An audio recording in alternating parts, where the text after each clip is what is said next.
to entangle my roots like they do. Waking up tired and waiting for the horizon to appear. Remind me this work is all for love again. Looking ahead, I see hope in the sky. Give me access and I won't be denied. I won't let go, just hold tight to my hand. Ooh.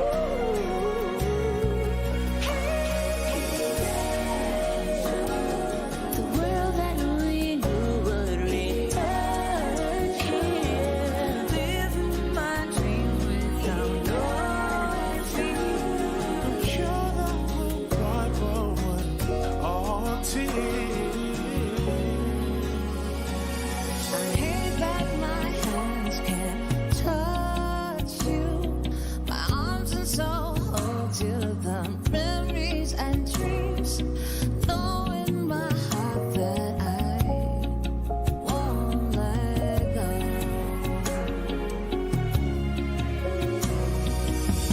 Little beat every day, hard to beat, unafraid. Everything is not the same no more. Policy stay the same. They should be ashamed. They should try to hide their face.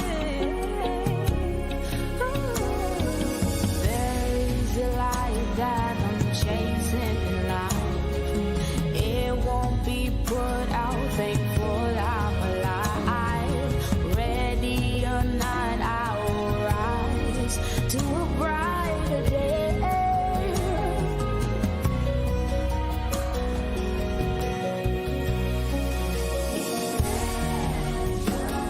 A world without wars that divide. Grateful for all of them. The International Festival of Arts and Ideas is created and produced on the traditional lands of the Mohegan, Mashantucket Pequot, Eastern Pequot, Schaghticoke, Golden Hill Paugussett, Niantic, and the Quinnipiac, in the land we all call home, Connecticut. We hope that from wherever you are, you take a moment to acknowledge and honor the native people whose land you are on and the history of the place you are in. The International Festival of Arts and Ideas is created and produced on the traditional lands of the Mohegan, Mashantucket Pequot, Eastern Pequot, Schaghticoke, Golden Hill Paugussett, Niantic, and the Quinnipiac, in the land we all call home, Connecticut. We hope that from wherever you are, you take a moment to acknowledge and honor the native people whose land you are on and the history of the place you are in. The International Festival of Arts and Ideas stands in solidarity with Black and Brown communities and other groups who are targeted and abused by unjust systems of oppression. We support all movements working to decenter white voices and dismantle white supremacy. We are actively seeking to dismantle systemic racism, and we raise our voices with those in our community who are already engaged in this vital work. We commit to working alongside you to create transformative change in New Haven and in our global community. Thank you for joining us for Festival 2021, the year of Imagine. My name is Garrick Sheehan. I'm the president and CEO of the Greater New Haven Chamber of Commerce. This year, festival programming explores the world both as it is today and how it can be in the future. The festival is made possible through the generosity of people like you, enabling them to provide more than 95% of programming free of charge. Join the festival's community of supporters with a gift of any amount today at artidea.org/donate.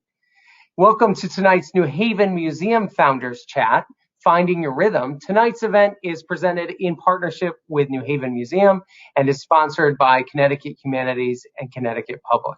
Please join me in welcoming our panelists for tonight's event. Alisa Bowens-Mercado, founder of Rhythm Brewing Company, Alisa's House of Salsa. Alisa Bowens-Mercado is the first Black woman in the state to become a craft beer brewer.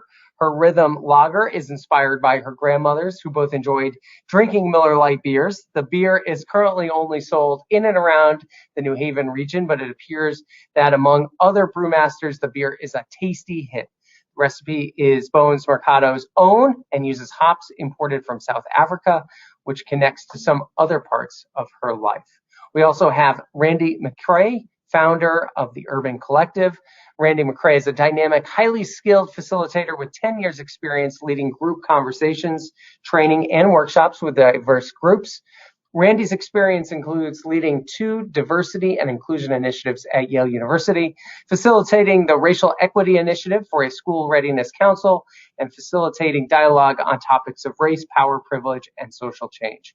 Randi's facilitation style is supportive, engaging, and warm. Her presence has led to the requests from diverse groups who want to be inclusive and community-centered in their agendas. Randi feels that her role as a facilitator is to guide dialogue that allows for all voices to be present in the conversation. It is on this premise she believes that true community and inclusive agendas can lead to sustainable change. Enjoy the program. Hello and welcome to Founders Chat, Finding Your Rhythm. I'm Margaret Ann Takashewski, Director of the New Haven Museum, and we're so pleased that you've joined us. If you would like to submit a question tonight, please do so in the chat box. I first met Alisa Bowens-Mercado in February 2020 when I was tapped to be a beer judge at her Rhythm Lager Light debut bash. She was unveiling her new craft lager, Rhythm Blue, for her birthday, and I was more than happy to taste history in the making. New Haven is a city of firsts, and Alisa is the first Black commercial woman brewer in Connecticut. I was excited to meet her, this amazing entrepreneur, businesswoman, and dancer known for Alisa's House of Salsa, who is now transforming herself into Lady Lager. I mentioned to Alisa then that I hope we might have her represented in the museum's collections and our library, where we have many records from New Haven businesses. The New Haven Museum celebrates the people, places, events, and ideas that have shaped and defined the Elm City and the greater New Haven area. Products made in New Haven have had national and international impact, and their innovators have been influencers on the world stage. Many people don't realize that we actively collect items from the makers and innovators of today, not just from 100 years ago. Alisa is the first Black businesswoman to establish a collection with us, and we are grateful for this honor. She has selected those artifacts that will tell her story of achievement to future generations, and we promise to take good care of them. Later this summer, we will display them in our first floor rotunda.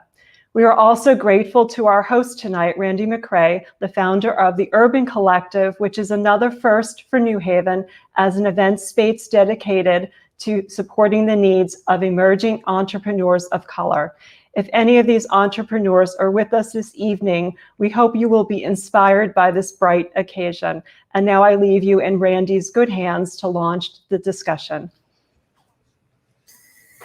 Good evening, and it's my pleasure to be having this conversation with Alisa, who I've known for some time and have been watching her journey from afar and admiring her.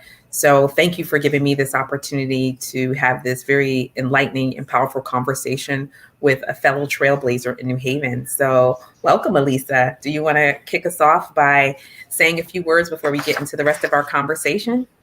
Absolutely. And Randi, it's so good to join you, and I'm excited about our conversation. But let me tell you, I am beyond honored to be having a place to share my 2 journeys, one from 20 years ago and one from just 3 years ago, in a very special place such as the New Haven Museum. So on behalf of the House of Salsa and Rhythm Brewing, and 2 things that I love so dearly. Thank you, Margaret Ann and the staff, for bringing that into the museum and allowing us to share our story with generations and generations to come. I'm thrilled. I am really thrilled. So it's so good to be here tonight with you. Well, that's great, Alisa. So I think that it's I want to get started. I've known you for quite some time, but Yes. I won't assume that our viewers or listeners have known you for quite as long as I've known you. And I remember hearing your story prior to you even starting with brewing, right? When I met you, Yes. you were downtown New Haven with Alisa's House of Salsa, and I was teaching a dance class there, and we rented your studio, and that's when I first met you, and that was many years ago. Oh, that was a lot of many years ago. Yes. And I know that over the years you've shared sort of snippets of your story, like how do you got here? And I think sometimes people look at entrepreneurs and they see kind of like the end of the journey. So I want to take us back a little bit so people can hear the evolution of the amazing Alisa, right? So what were you doing before you started Alisa's House of Salsa? Because I know we talked about this, but I want you to share that with everyone. So then we could talk about like the leap into this whole new journey you took twice. Exactly. And so let's go back. Let's take a little journey. After college, I started in the family business and construction. And so came home from college and said, you know what, let me venture into the family business. Let's see, family has been doing this for years. Let's make sure that maybe take the torch. It was time for me to take the torch to bring some new innovative ways into the city of New Haven as far as construction. And my parents we're so excited because we were able to knock down and break down doors in an industry that they had known, but I had known as a teenager.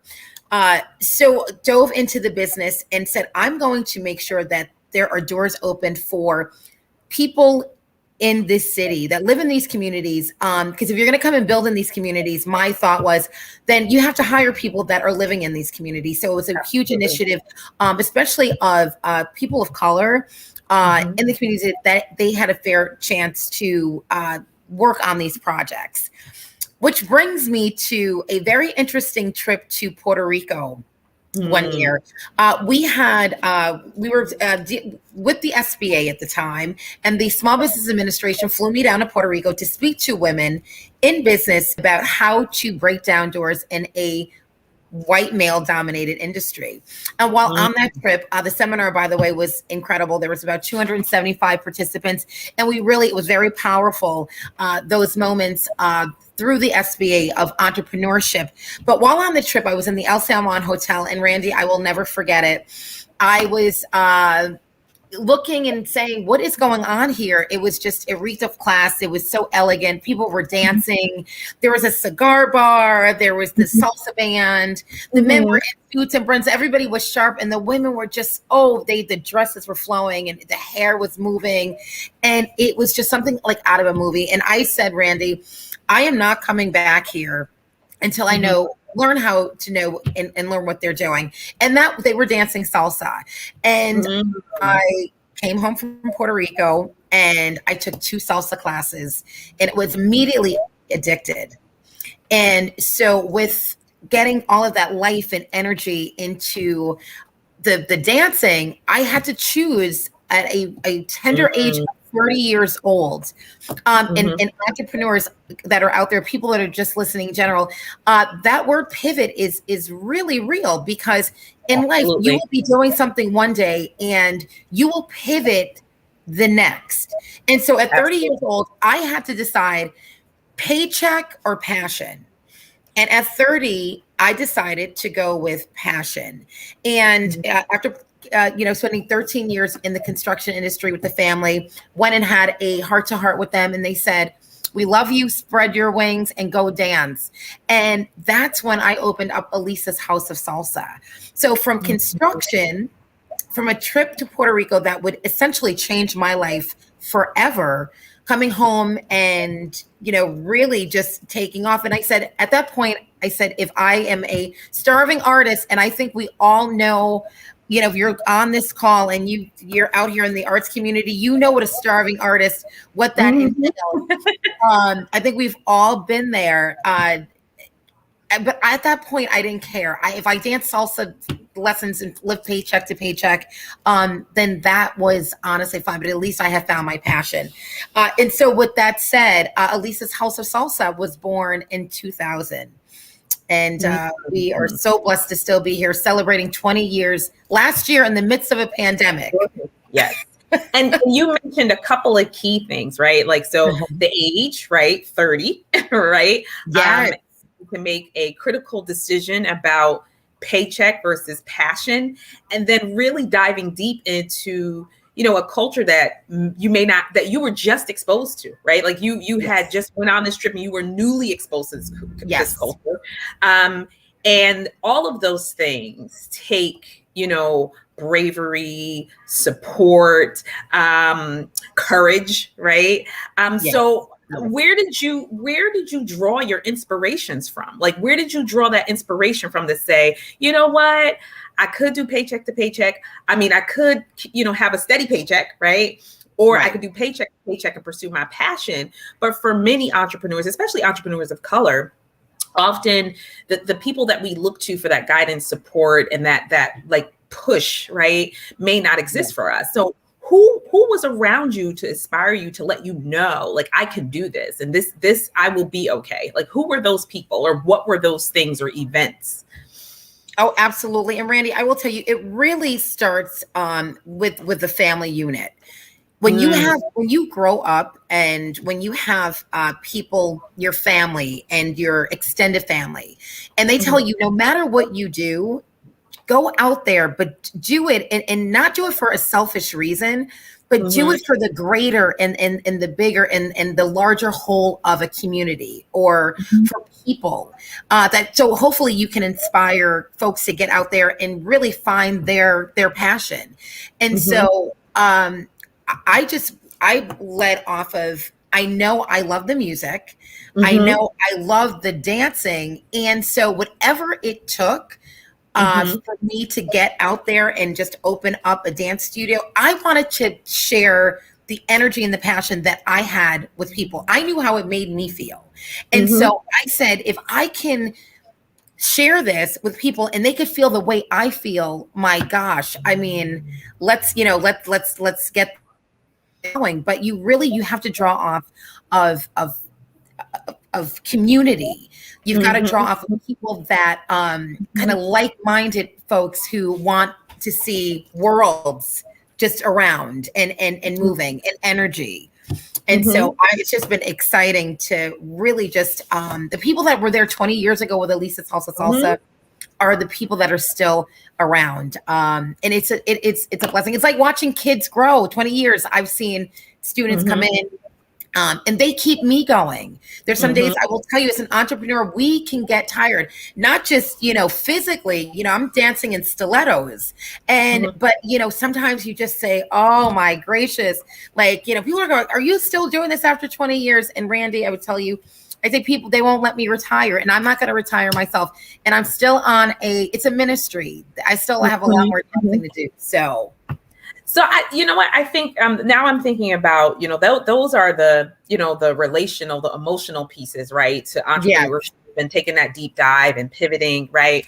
But, I myself being a very practical person, right? And thinking about starting the Urban Collective, the sort of practical, methodical steps that I had to take. And, and I would say there were some people that were like, yay, you. And there were some people who were like, huh? I think let's talk briefly a little bit about, before we shift, right, about the practical stuff. Like, what did it actually take to say, I'm going to come back, right? Besides making the decision, right? Because you made the decision, but what were those things that you had to do to say, you know what, I'm going to become a salsa dance teacher at 30 and I'm going to open a dance studio, right? Because most people start dancing at a very young age, right? The rest of us who don't start at a very young age, it ends up being a hobby or something of that nature.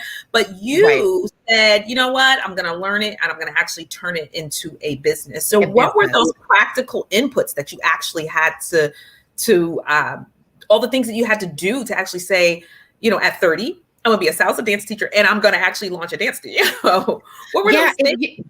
You know what, Randi, it was a new world, because I went from corporate in my 20s to now I'm like, I'm going in my closet. I've got salsa shoes. I went from Jones in New York, like suits, to red dresses and stilettos. Like, who does that? And so it was honestly a change. But once I really shimmied onto that dance floor, it was okay. I'm 30, not getting any younger, but I'm like, hope this is going to keep me young. But it really was about opening up a business. First, you know what? I will tell you how wonderful an entrepreneurial journey is. If you take everything from each phase of your life and you apply it to the next phase. I learned the business practice. I was in high level meetings in construction, negotiating millions of dollars worth of contracts. So I took the business sense, but I took that love to the dancing, which was lighter. It was easy. So when you apply your business to a passion, so when people were walking through my doors to come for a salsa studio, it wasn't Alisa, the corporate, construction owner, the hard hat, the construction boots. It was not that. It was Alisa, come into the studio and spend an hour with me, and let's teleport to the islands, to Puerto Rico, to the Dominican Republic, and let's put on some salsa music and let's have some fun. And so it really was always about the shifting to apply my business sense that I had received, again, from working at the family business to now my lighter side, my alter ego, the salsera that, kind of salsera. So it really is, honestly, it's about taking those business concepts and then just applying that knowledge that you have. And so when we set up to open up the dance studio, I knew that it was going to be none like you kind of saw before, because it was going to be a business. Let's make no mistake about that. But it was going to be a business that was really driven by passion. That's amazing. I mean, a lot of the things that you've highlighted are very key things that I think I myself have had the experience. And I think for me, really the applying all of the experiences that you had before to your passion is really how you sort of stay the course. And then also you need to have a tremendous amount of support. And sometimes you find that in family, sometimes you find that extended family, but you also can find it in community. So when we started the Urban Collective, we really wanted to support entrepreneurs who didn't necessarily have to have practical physical resources, right? To have a physical location for the launching and the resources, but also, the support network of women of color who said, I took this journey before and I'm here with you. And I count you among those, right? Because I didn't start the Urban Collective to about 4 years ago, but I had you probably maybe 15 years ago at Alisa Salsa, and I just admired sort of your bravery in like saying, I haven't been dancing salsa all my life, but I'm actually going to do this. And I just always thought that was amazing. I was like, huh? Like, who does that? Right? It's coming in. And it's so interesting that when I learned that you were starting Rhythm Lager, I was like, wait, what? Yeah, exactly. So 20 years later, you decide to do this all over again. Wait, I want to show you something. I want to show you in the audience something, okay? Speaking of 20 years later, this is the original Alisa's House of Salsa, okay?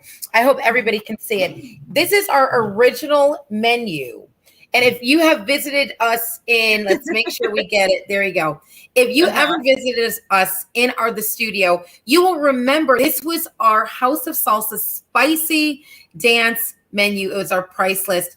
And I had a conversation.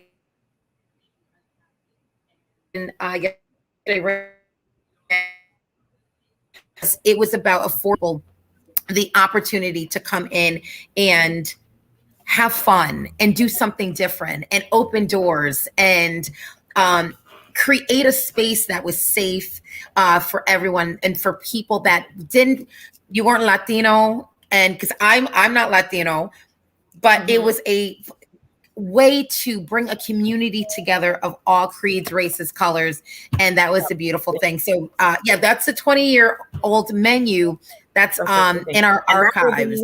And that'll be will that be in the museum's collection as well?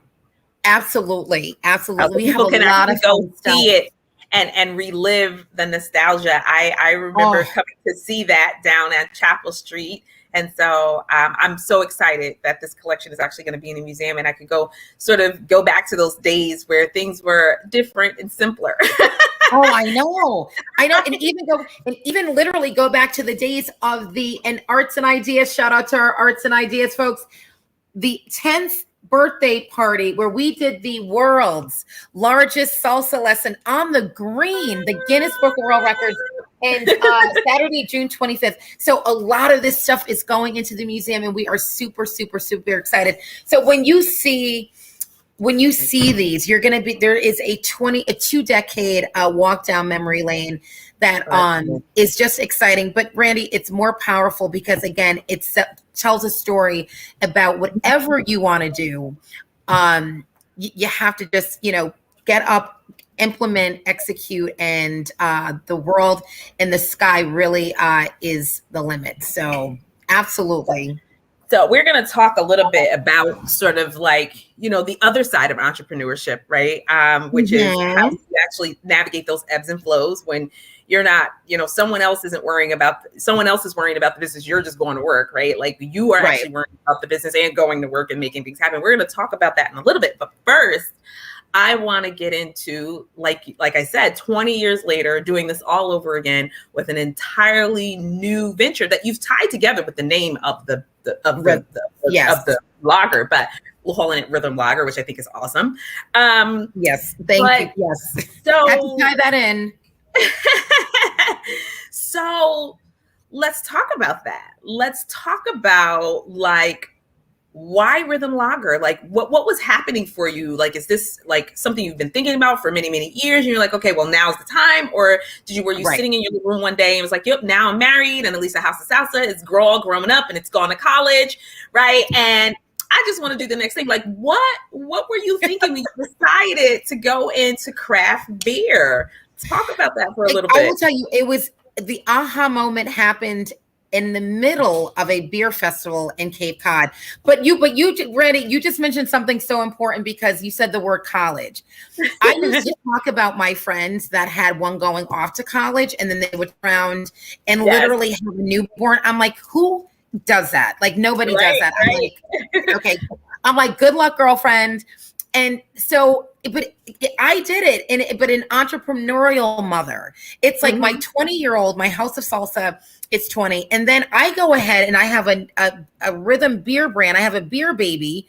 And it's so I've got a 20-year-old that I'm going to be running after. But now I've, that's off to college. It's growing up. It's like matured.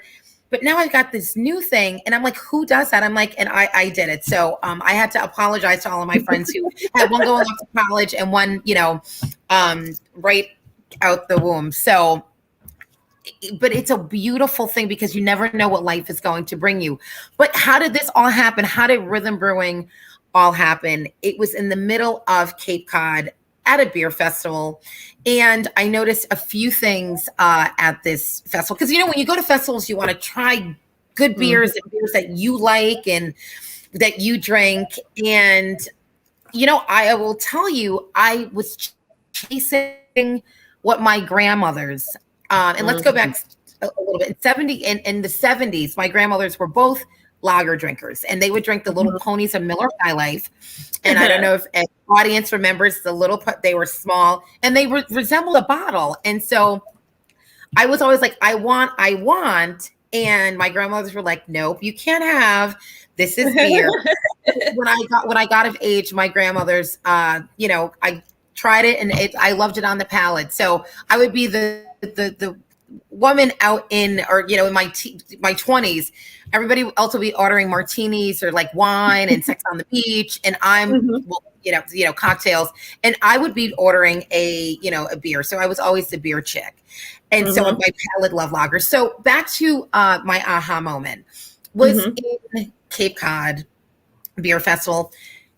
I noticed two things immediately. There were not a lot of women, and if they were there were very few that were there just to drink beer. I was there to drink beer. They were there. They were there with their significant others, and which was fine. And there were not a lot of people of color. And I said, the beer industry, I said, I said, there's something missing. And the third piece that was missing is there was nothing that I literally that reminded me of just normal beer. There was a lot of IPAs, and we're in New England. So for the guests in the audience out there, an Indian Pale Ale and IPA is what we're known for in New England. And that's like the beer, that's like the craze, the IPA craze. But there was no lagers. There was no original, what my grandmothers drank, and the classic, refreshing, normal stuff. And I said, you know what? I just looked around. I said, do you think there's a Bud Light? Do you think there's a Bud Light in the house? And, people were like, shh, you can't say Bud Light. You can't say that word Bud at a craft beer festival. And at that point, I go, I just want something normal. But on the way home, my husband looked at me and he said, why are you so quiet? Because as you can see, I'm never quiet. And I looked at him and I said, I'm going to make my own beer. And he looked at me and he said, and I know you are. And the Salsa Studio was still, still moving and shaping. And but Randi, that is where I made a decision to pursue brewing. So, and you are the first, right? And part of this conversation about First is to hopefully inspire future entrepreneurs, because as you've noted, there is one of the things doing racial justice work, I still sit, kind of in the middle on the fact that we're still hearing about First in 2020 when we know we built this country. So we hope to inspire future entrepreneurs, whether it be in craft beer or wine or anything, right? Where we don't see enough of us, right? So, for a person who is looking to say, you know what, I don't see myself reflected, or we should have more women of color in the beer industry. What would you share about what you've been experiencing over the last 3 years, launching and promoting Rhythm Lager and getting it into stores like Trader Joe's, right? I go to Trader Joe's all the time. And though I always say me and Alisa are connected in spirit. We do not get to be with each other enough, but we find ways. Like a couple of months ago, we were doing a talk with Susan Beisowitz, and we found each other.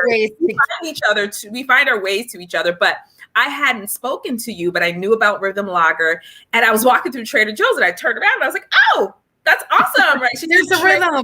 That is amazing, right? And for those of us who do craft type stuff or create things, talk a little bit about what it means to be a woman of color trying to penetrate an industry where there's not a lot of us, right? And really go beyond, right, just the local accessibility of our products, like being in an actual store like Trader Joe's, because Trader Joe's is like everywhere, right? Everybody knows Trader Joe's. Oh, definitely, yes.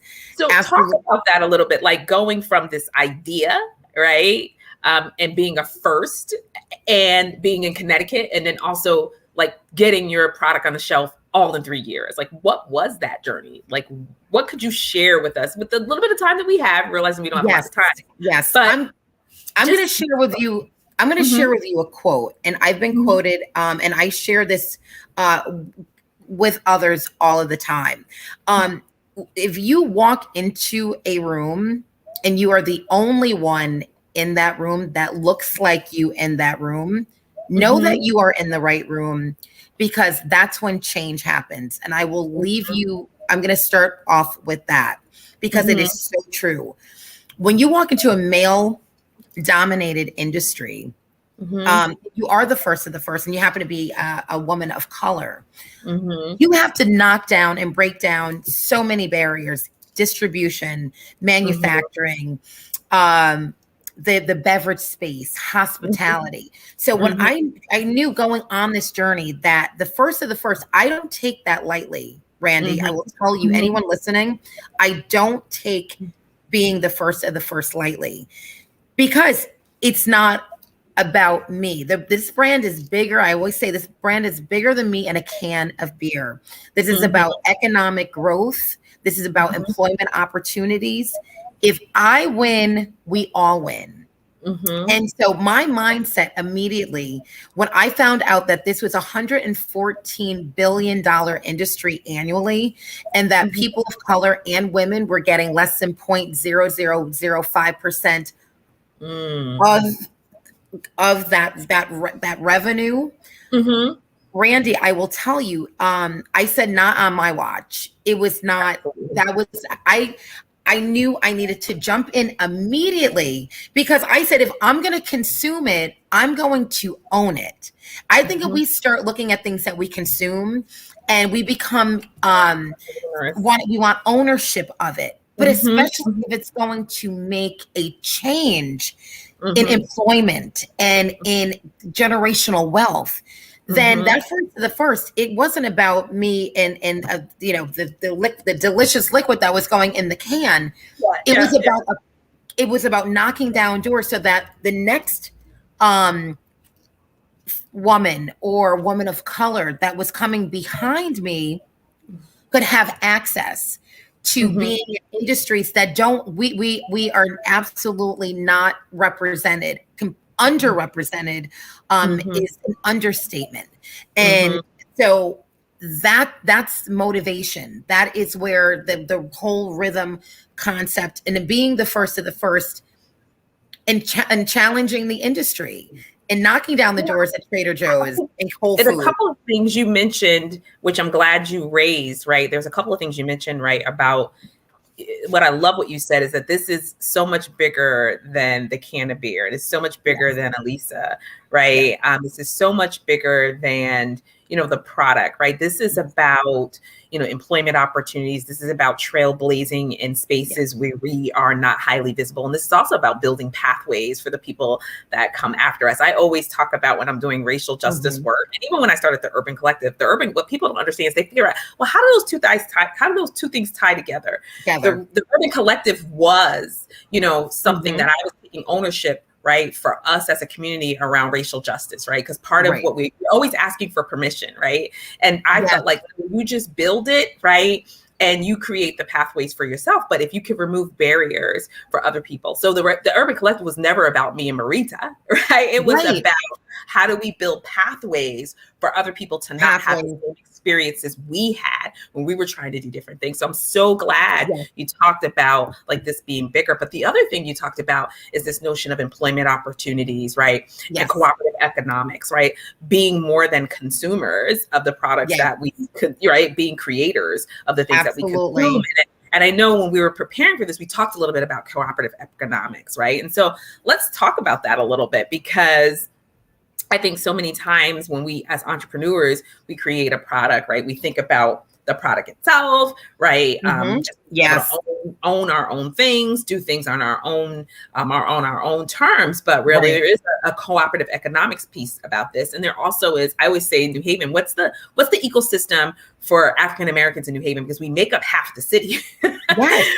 So what's our ecosystem, right? What's our ecosystem, and what does cooperative economics look like for our communities? So when you think about either Rhythm Lager and Alisa's House of Salsa, what do you think your sort of contribution is to the whole notion of cooperative economics? Which, before you answer that, I want to say is not a new idea. Like, that is innate to our culture, right? Like, we don't talk about that a lot. That's innate to who we are as a people, right? This notion of cooperative economics. We were never a community of individuals, right? We always said, if I'm good, then you're good, or I'm not good until you're good. So when you think about Lager and Alisa's House of Salsa and the notion of cooperative economics, what do you think your contribution is in that space, into that conversation?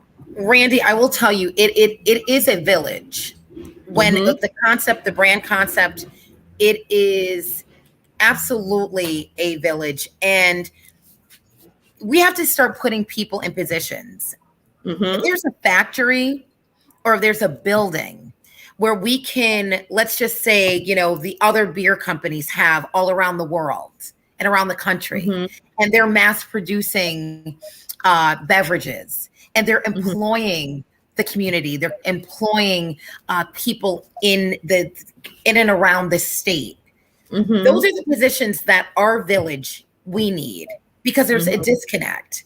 So I'm going to tell you, cooperative economics, is about putting people in positions that are going to look out for people that don't have the opportunity to get into those positions. And I think that's just, it's powerful. That's what drives me, because until I see a rhythm brewing plant where half of the city, and you just gave statistics of the percentage of people that live in the city, let's give them an opportunity to be employed. But not just, I mean, come in and yes, learn how to brew, but be the CMO, the CFO, be people that are, you have high level positions in these corporations and in these companies. I don't think we've been afforded that on a larger level. And I'm hoping through, again, with this brand, that we have some really good dialogue and some open conversations about tying really just, there's a gap, there's a disconnect. We need to move forward and connect these dots and tap into an untapped, no pun intended, demographic of the piece that's missing for the brewing industry. So cooperative economics, it starts with putting your trust in people that are going to look out for your community and beyond. Beyond. Well, I know we can go on that topic for the remainder of our time, but I want to, there's some other questions I have here. And you launched, so you've had to stabilize a business in the middle of a pandemic that is heavily relied on in-person contact. So that's one thing. And then you launched a new venture right before the pandemic, right? And so we can't have double whammy.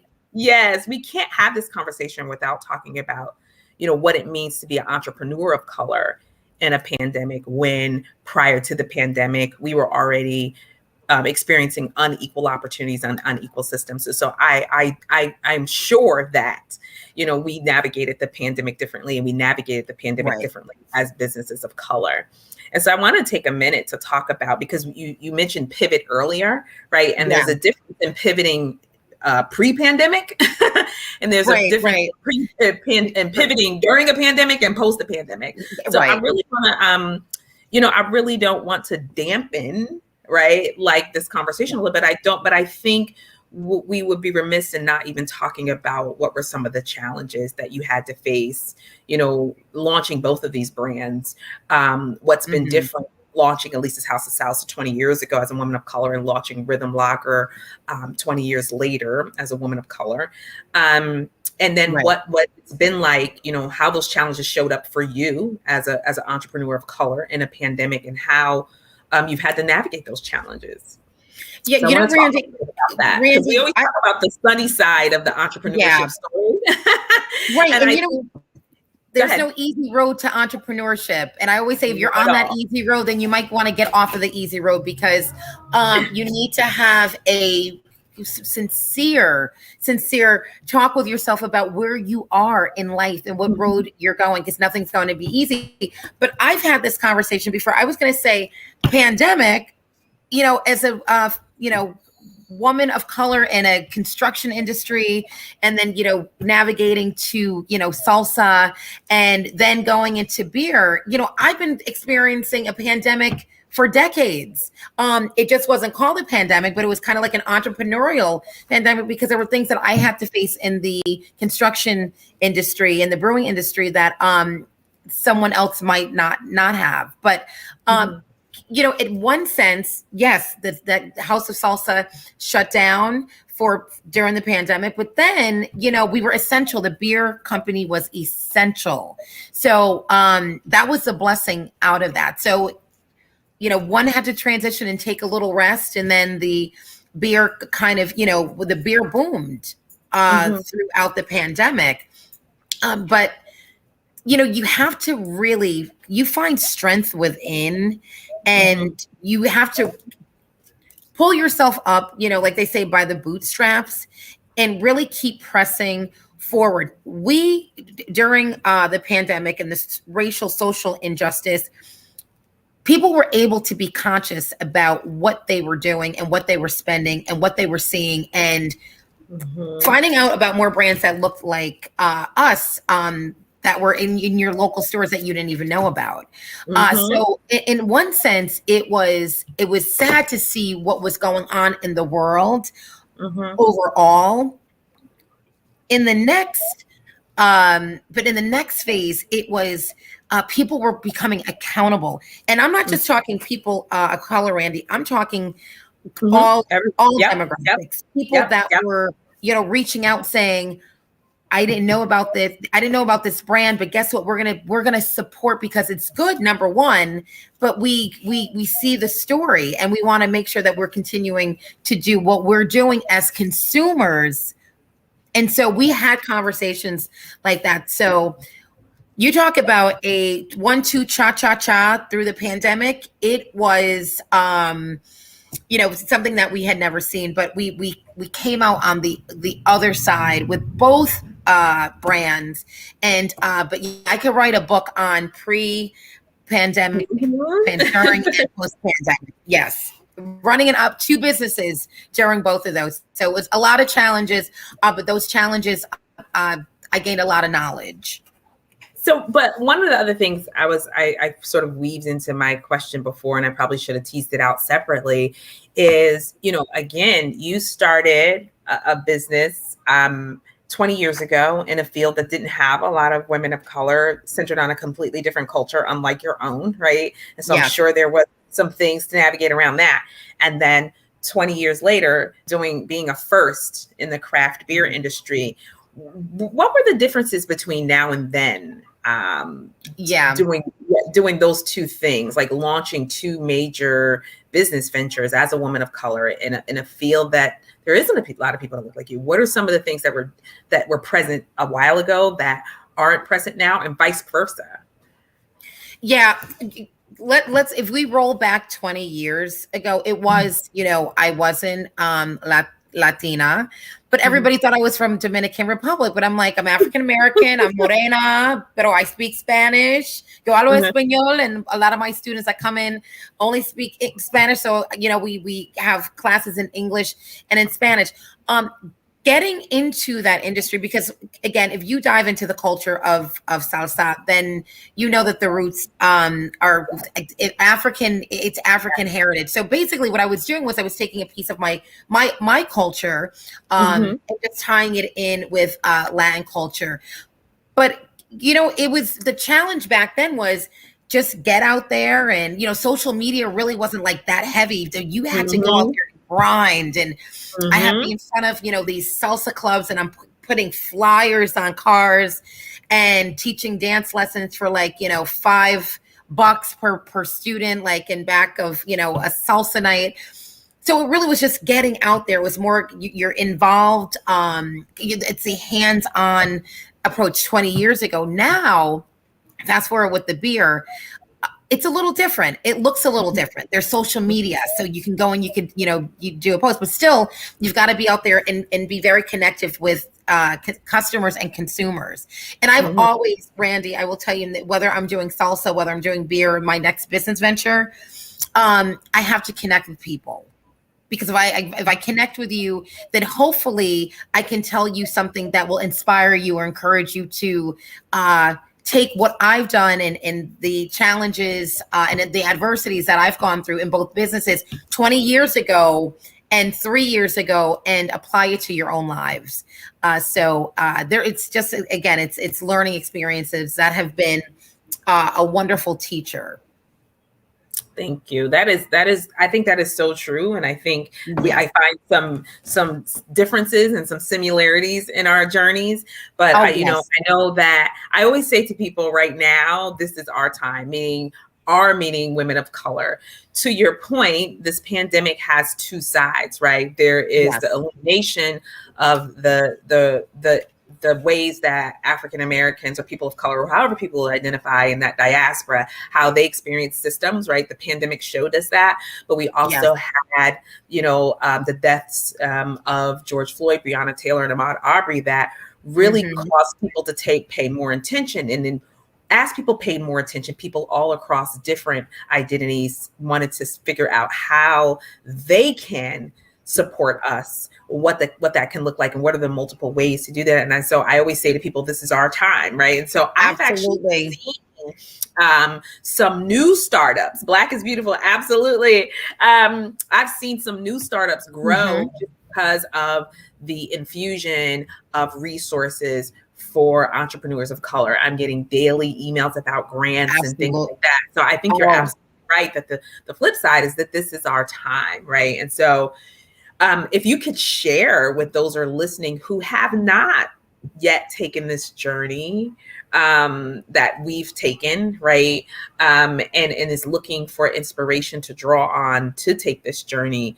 If you can share what, like, from your view as a person who's sort of negotiating these contracts and talking to distributors, right? Like, your experience, what are our opportunities right now? If we're looking to start something, if we're looking to foray or pivot into, an area that there isn't a lot of us sitting at the table, what do you see as our opportunities? And also, where are our support networks for that? Like, who are our we have who are our guides if we wanted to do this? If someone's listening and they're like, you know what, I am fully inspired by what I've heard this evening, and I want to launch this product I've been thinking about, right? What do you think are their opportunities right now, and where can they find support for that? I'm going to tell you, Randi, and I'm going to pick just one of my favorite phrases is the time is now.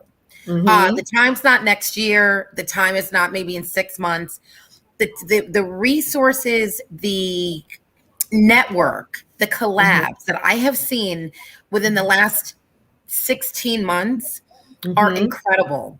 There is a resource surge in women of color who are launching brands, who are taking that leap of faith, who want to build something. The time really is now.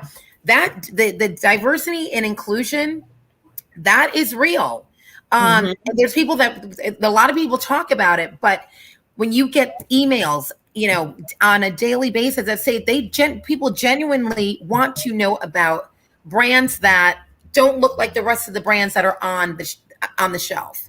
And so, when you're getting corporate calls from, Hyatt Regency, who they want your brand, and they find out that you're a woman owned, and then you're a woman of color, it's like, we've been looking for you all of our lives. We've had a lot of those. We've been looking for you. Where have you been all of our lives kind of moment? But because the time is now, and because of events from last year, people are really making, I think, a sincere, genuine effort to include brands and products that have there was no spotlight on these brands and products. So I'm excited. I'm over here. I'm like, I want to jump out of my chair, because if you're listening out there, if you have a vision, if you have an idea, a concept, if you want to open up a brewery, a beer brand, wine, spirits, water, energy drinks, right, the time is now for you. Call me. Contact me. There are resources. There are people like myself and the community that I am in. It's like a sisterhood of don't wait. Again, let's go back to one of the first statements. If I'm consuming it, I'm going to own it. So we get into an ownership mindset. Really, the sky, honestly, is the limit. The doors have been opened, and for whatever reason those doors opened, we don't want to take those what people have suffered, we don't want to take those for granted. So yeah, it's time to move. It's time to move, execute, and implement and execute. Thank you, Alisa. And one of the things that I will say, that strikes me about launching Rhythm Lager is the fact that, prior to seeing you do this, there are a lot of people that I admire that are already, the famous people, and they launch a water, they launch a alcoholic beverage, and you think to yourself, I could never do something like that because I don't have the wealth. And I think you are living proof that, You don't have to have that level of wealth in terms of actual income to really bring, your passion to fruition and enter a market where you're not widely represented. And so I truly, I can say for myself, I do truly appreciate knowing you, knowing your story, and being able to share that with others, because it's like, look, you too could have, like you said, a water or a or a beer or a wine or whatever it is. You could launch a brand. And I think prior to even seeing this, and though we know people have done it, I think what gets uplifted in the media, what gets uplifted in our social feeds is really just, those famous people launching these things. And we don't get to see local entrepreneurs like ourselves, people we've danced salsa with during the summer, and people we know and break bread with launch like this phenomenal brand. And so I think if anything, don't let money. Yeah. If anything, I will tell you this. Don't let money, and don't let how many followers you have on IG, Twitter, Instagram, or TikTok. Don't allow that to get in your way to becoming the best that you can be. Money I will tell you, we started this brand with these two little babies right here, and with an angel investment, and what we've done in 3.5 years, it would have taken hundreds of thousands of dollars to do that. But with an initial investment and a lot of hard work, blood, sweat, tears, grind, and when I say hustle, to go from 100 cases of beer and 4 accounts the first week we launched to 480 accounts later. Randi, it's about getting out there and just believing in yourself, believing in your brand, and know that you are on a way to make a difference. So it's not about the money. Yes, you need money to capital to start businesses, but don't let that be your deterrent. And IG, that's great. Celebrities are out there. There's celebrities that are balling that have a couple of million in the bank, but do they have the passion and the desire and the purpose and intent to go back and reach back to the community? Some of these grassroots brands that I love and adore. And so it's about really just taking that leap of faith. I always say, I'm going to jump in this pool and I hope that there's water in it. And there's always water in the pools that I jump in. So that's why I'm on my third business, because I'm jumping in third jump. Yeah, that's my third jump. I love that quote. Like, I'm just gonna jump in the pool and hopefully there's water in it, and it's always been water in it. And I think one of the things that I use in my work a lot is trust the process. I have had to live by those words. There are times where there's been more ebbs than flows, and so you have to have some stick with this. But speaking of the finances, I will say for me, there is a difference in the availability of financial resources to start a business. And so right now, to Alisa's point, don't let that stop you, because we are now paying more attention to the ways that people of color have been intentionally locked out of the economic growth and wealth in this country. People are stepping up with resources. And I think if anyone out there is listening, if you want to know what those are, both Alisa and myself can at least port you into several resources that can help you sift through your passion and actually evolve that into a business and be as phenomenal as Alisa has been with both of these brands that I'm so excited and proud to call her my sister, my friend, because I love you. And I will tell you, Randi, we are on a mission to become the first nationally distributed Black-owned, woman-owned beer company in the country. And I'm on a mission, and I'm not stopping until that is done, until I see the Rhythm brand in the mom and pop shops, to the bodegas, to the Trader Joe's and the Whole Foods, on a serious mission, so that we can get the brand, and again, more importantly, the story of how important it is to put us in position to create that cooperative, economic system and economic growth in the country.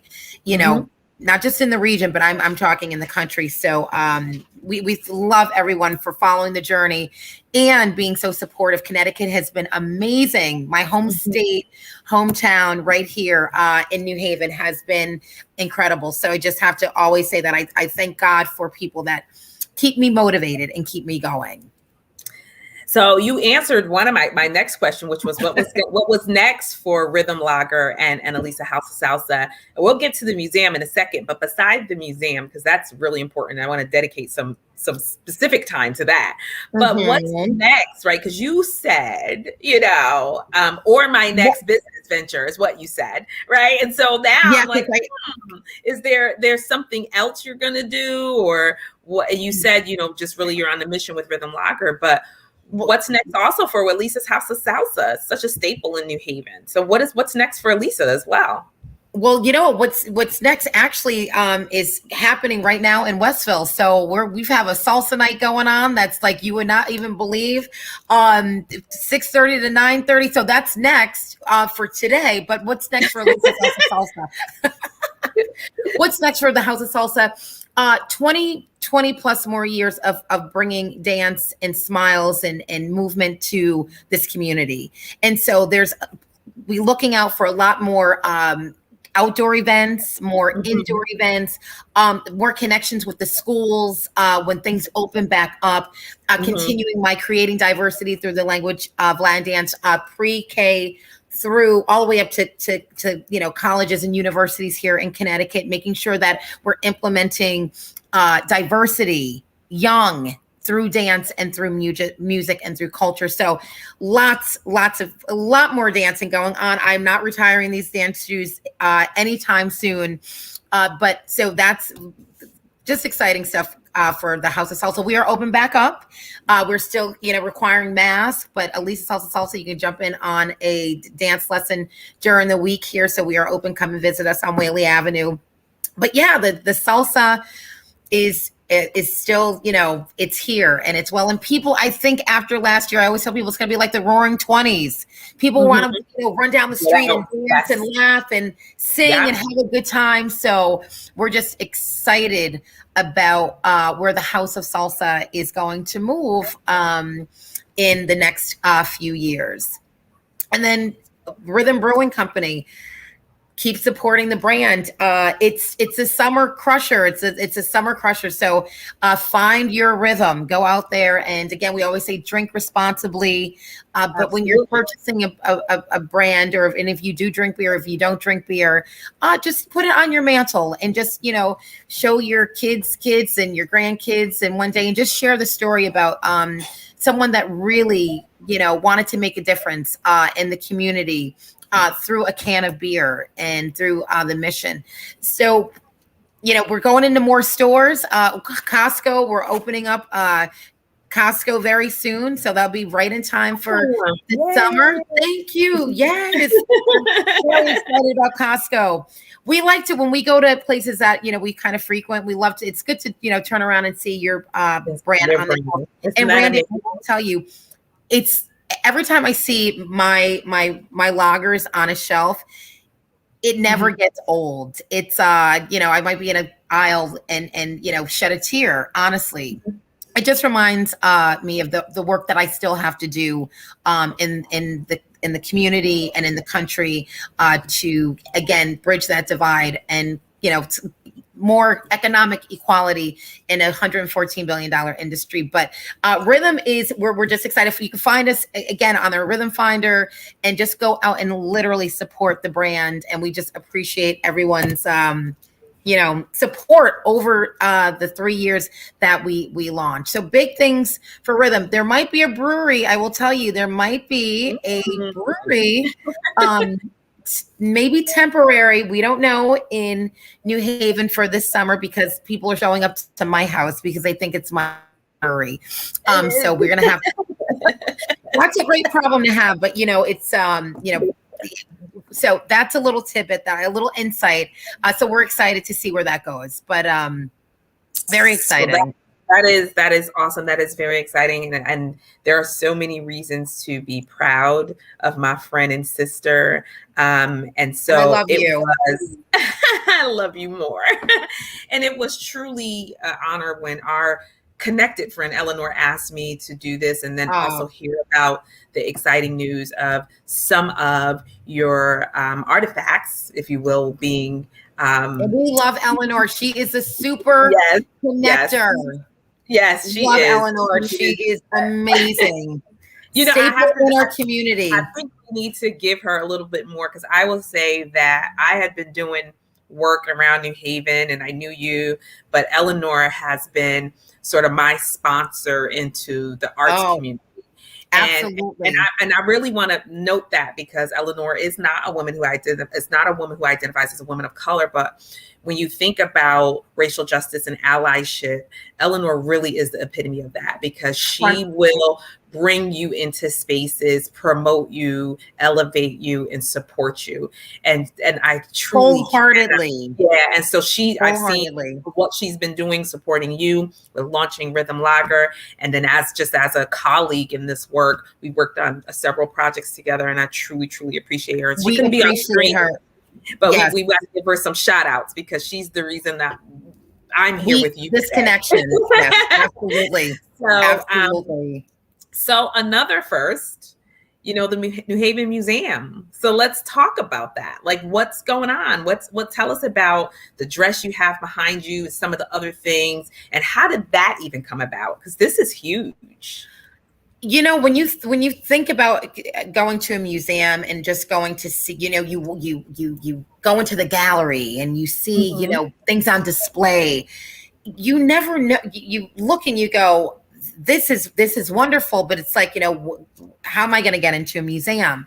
Or what's going into a museum? I have my own little mini museum here, but I will tell you, the honor of having my salsa dresses and my dance shoes and my first cans that have come off an assembly line and being the first of the first, to be going into the New Haven Museum. I am kind of speechless. And I never kind of get speechless, but it's an honor.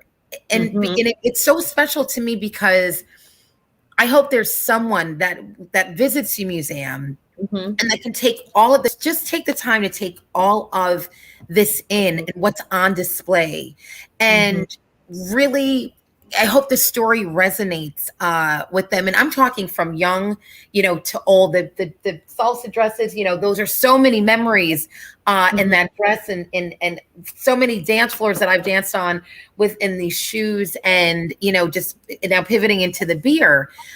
It's an honor just that the New Haven Museum and Margaret Ann and her team want to share the story of a New Haven native that, through an entrepreneurial journey has a story to tell. And so to get a platform like that is unbelievable. I'm humbled, and I am beyond grateful. And so the connections, the movers and the shakers, the arts and ideas, Eleanor Slomba, the New Haven Museum kind of came together to really make this happen. And I'm just, again, grateful for the opportunity to have these artifacts on display. And so even though the world's opening up again, right? And so people will be able to see these items when? So I'm July 15th.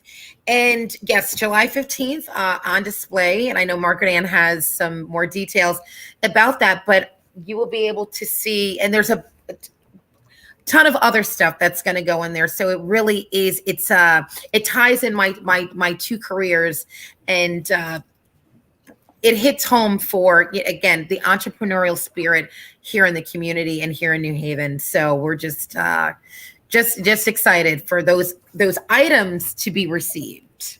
That's awesome.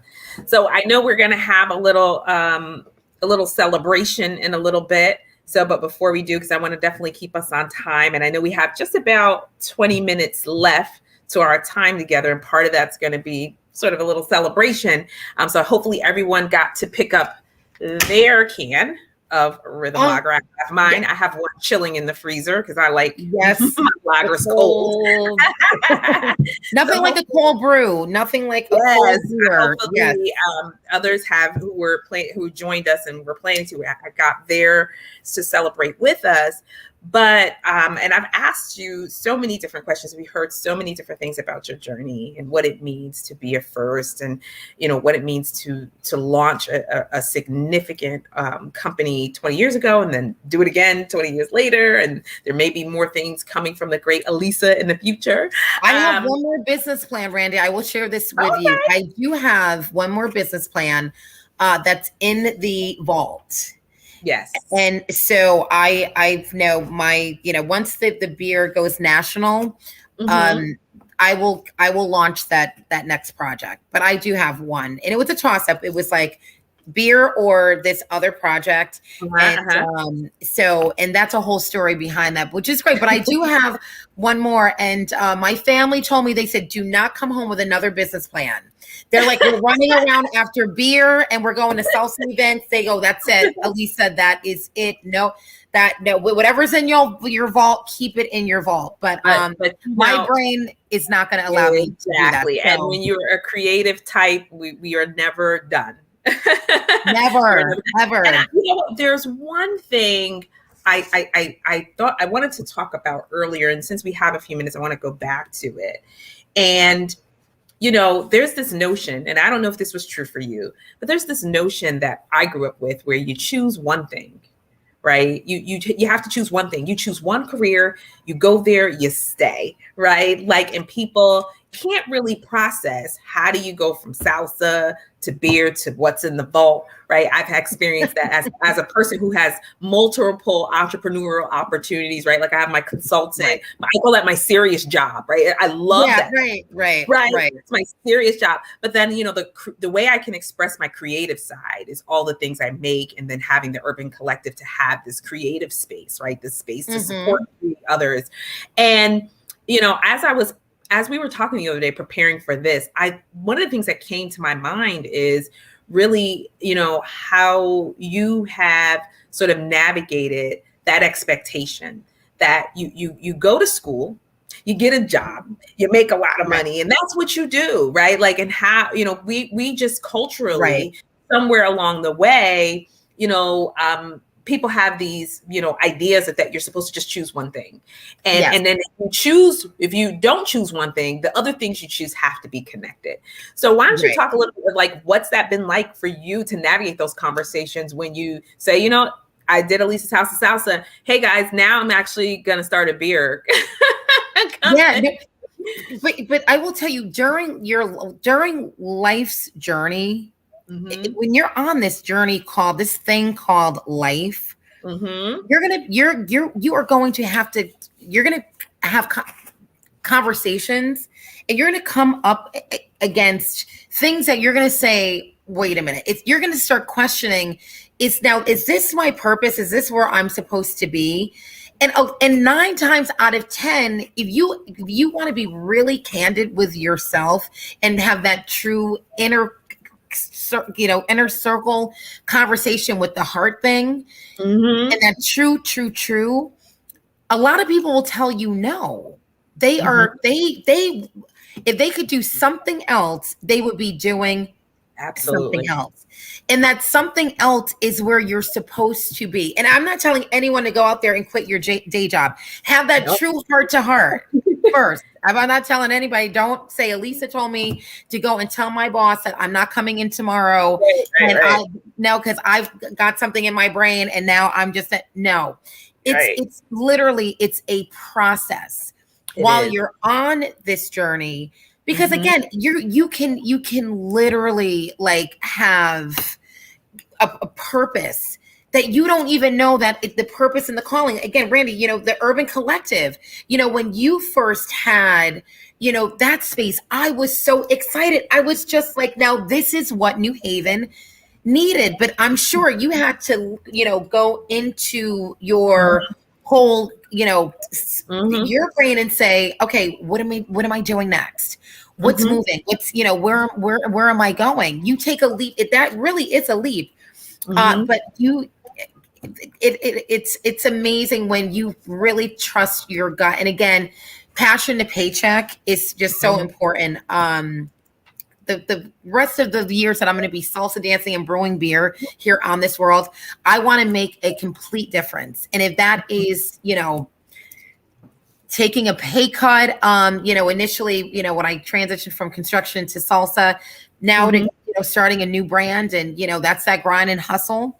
But I'm in it for the long haul, and so everyone has to find their place of what they think it's going to inspire not only them within, but outside of that. So that's the blessing.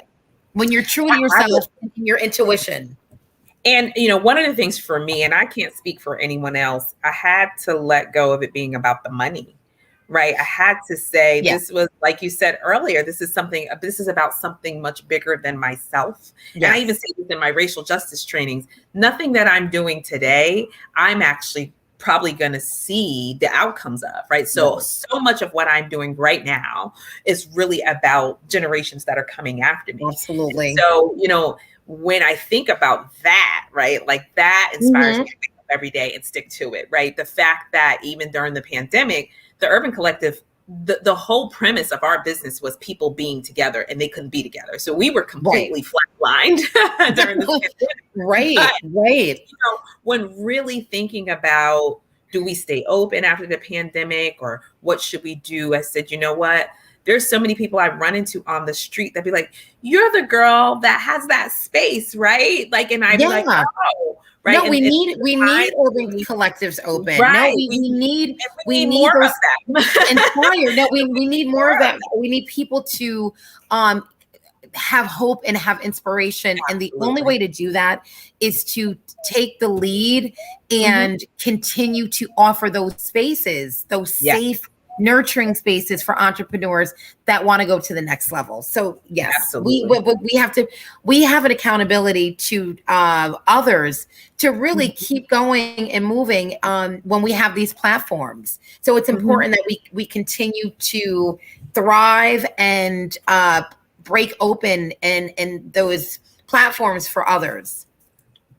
So I checked the comments just to make sure that we didn't let our time go by, and to see if there were any questions. I didn't really see any questions, but I definitely want to acknowledge the folks that have dropped us a little little note. And so we have Shelly, who said, hi, Alisa, and Malachi. And I hope I'm saying Malachi's name correctly. Malachi, he said he loves this. We have Ife. Malachi. Awesome. Ife is amazing. Hello, Ife. Ife.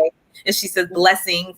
And then Eleanor, who knows both of us, said, she's learning something new. And that's why I wanted to start the way that I did, because I noticed as I see you go out and tell your story, I said, wait, I know, Alisa, there are some things we talked about that she glazed over. And I think people really need to understand the full story. Yes. That is so important, because oftentimes we only see the end state, and then we're not sure if we can do that, because we think people just wake up like this. Like they think an entrepreneur wakes up successful. They don't really know our full stories. And I think we need to share those so that they understand the depth and breadth of what it means to take this leap, right? Jump into that pool and hope and water is there. Yeah, right? Because Randy, water is there.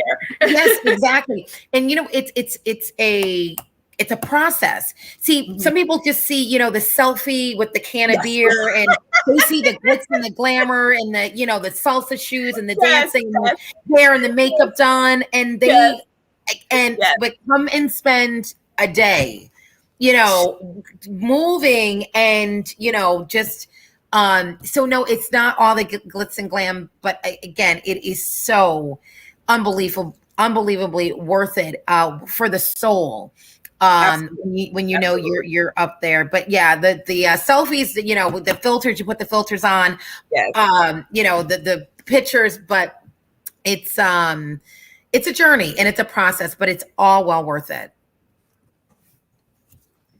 So, I mean, I checked the comments and I didn't see any questions. from anyone.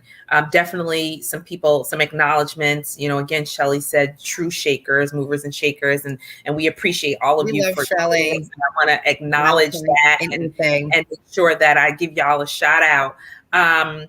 But, as we are winding down and getting close to our celebration, I know that I've asked a lot of questions, and then, we've talked in our conversation, moved in different directions. But if there's anything that you think we haven't covered that you'd like to share that can support individuals or just help people better understand or help folks get that extra nudge that they may need to write, like to foray into or pivot into being an entrepreneur. If you want to share any, pearls of wisdom for us as we kind of wind down our conversation before the celebration, please do. Please do.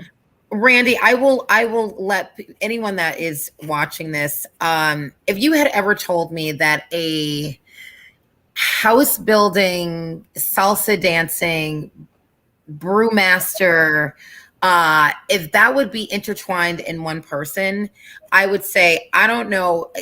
Yeah, no, that cannot be true. And, or who does that? Or how did that happen? 3 different phases of a career. But I will tell you,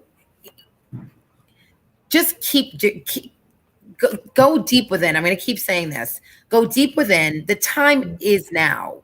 As an entrepreneur, put your mind to it. I know it's so cliche, but there's so much beauty out there, and there's so many things that can be established and changed in this world, but it takes individuals to do it. But those individuals have to have the ability to know that they have the capability and ability to go out there and really make a change. Anyone listening, if this falls on your ears, you are a change maker, and it might not have surfaced yet, but just know if you dive deep within, you will find passion and purpose all around you in places that you didn't even know. So I'm going to leave the audience with that. But I would not trade my life or this, what the careers that I have gone through and the lessons that I've learned for a single day. And I'm just excited to see what the future holds. And Alisa, I love what you're doing, by the way. Thank you. Alisa, I think I speak for many of us in New Haven to say we are truly honored and inspired by what you have given us, by being a trailblazer in the city, being a first that we could share with our children and our children's children. We will see some of your things as on visual display to help us be able to tell those stories with our children. Yes. At the New Haven Museum. So we'll have Margaret coming back on in a few minutes for the celebration to talk about that. But I do want to say once again that I personally have been inspired by your journey, just because of so many things that you've done, and you've defied all of the narratives, right? Like you've defied all the narratives. And when I think about you, I think about that quote is, I am my ancestors' wildest dreams, right? Because when our ancestors went through what they went through. They went through that and made those sacrifices for exactly what's happening today. And who are we not to honor them by living their wildest dreams and ours as well? So Randi, I will tell you. No, and thank you. And I'm going to tell I'm speaking for my grandmothers, God rest their dear souls. I'm saying what they couldn't say back in the 70s. I'm sharing their stories, and I'm speaking for them in 2021, and just paying again homage to the both of them, strong Black women. And I know that they're looking down and going, "That's right, you stay on that journey."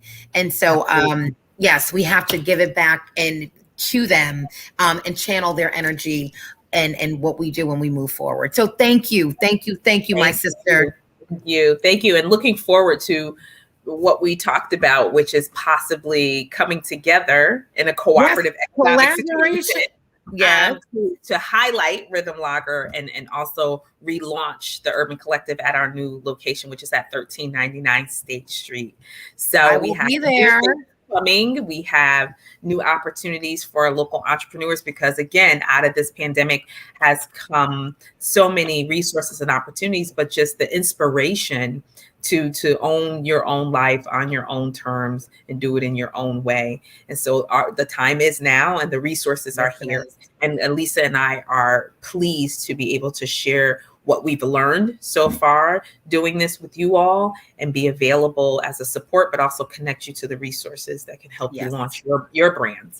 So I think we have Margaret coming back on for the celebration. So Margaret, welcome back. You are from the New Haven Museum, and you mentioned that Lisa's sort of all the collections she has sort of highlighting her journey over the years will be at the New Haven Museum. Do you want to talk a little bit more about what we can expect in July and August?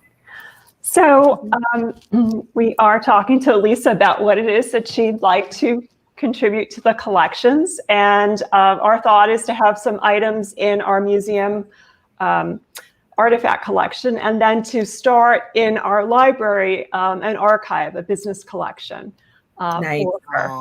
And so I'm really excited about just all of that and to share that with the museum audience. And there is a case actually in our rotunda that we talked about. We usually highlight different aspects of community collectors or collections. And I think for sometime later in July and August, that's where we'll put some of the things that she is giving us. So I look forward to having more conversations with Alisa. And then, just check our social media channels and, we'll get the word out about that. So I'm so humbled. It's an honor. Thank you. Thank you, Margaret. And now, is the New Haven Museum fully back open? Like, what's the status for the New Haven Museum right now, or when will they be open in July if it's forthcoming? So we're open Wednesday, Thursday, Fridays now for the summer, 10 to 5. And then we have a historic house out by Lighthouse Park that we do a lot of our programming out there in the summer on Sundays and Wednesday nights. Oh, that's amazing. I'll have to check that out. So I know we are like 6 minutes for the rest of our time and we want to have a little celebration. So I need to grab my chilled rhythm lager. Go get your rhythm lager. Chilled one. And I hope others will grab theirs. So I'm going to put my camera on pause and my mic on mute, and I'm going to grab it. I'll be back in 1 second. And so we can have a quick celebration before we end tonight's engagement. Yay. This is amazing. Tapping into a new era at the New Haven Museum. I'm so excited. So are we. Margaret Ann. Thank you. This will be amazing. Thank you. Very humbled, as mentioned earlier. I picked up my phone because my phone's next to it. So I have my chilled version of the Rhythm Lager. And so if you have yours and you're joining us and you have yours, I want to invite you to crack it open and join me and many, many others in celebrating and toasting to Alisa, who is an amazing human being. She's such a phenomenal addition to the New Haven ecosystem. I am proud and honored to call her friend, call her sister. And I'm so excited for the summer. I'm so excited for Alisa's House of South. So I'm excited for what's going to happen at the Haven Museum and with Rhythm Lager. So here's to you, Alisa. Cheers. I have confetti. I had a confetti party. I love it. Well, thank you all so much. This is delicious. I picked up my Rhythm Blue today. You found your rhythm, Elizabeth. Yes. Yes, I found it. For those of you who I don't know yet in the audience, I'm the curator of ideas programming here at the festival. I'm so excited you all were here. Thank you, Randy. Thank you, Alisa, Margaret Ann, our fabulous ASL interpreters. Wonderful to be here with you. We're going to keep talking about cooperative economics. Tomorrow we have an amazing event with Collab New Haven, talking about reimagining economies and solidarity economies with an amazing group of people. Come on back, 5 o'clock tomorrow. I also want to remind y'all that we have an audience survey that's really helpful for us to understand what your experience of the festival is. So it's artidea.org/survey. So it's a huge help. Just keep, there it is. Look at that link. Beautiful. So artidea.org/survey. Share your story. Let us know. And we're back on the green.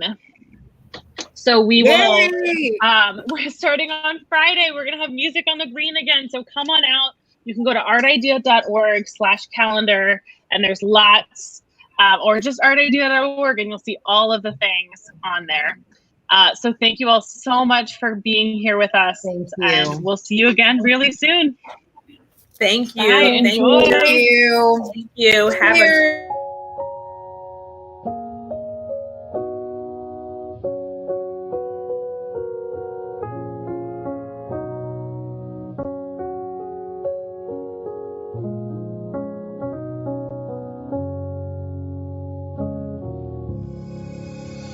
Picture me growing freely, no ceiling, no roof. Going deep with no stones to entangle my roots like they do. Waking up tired and waiting for the horizon to appear. Remind me this work is all for love again.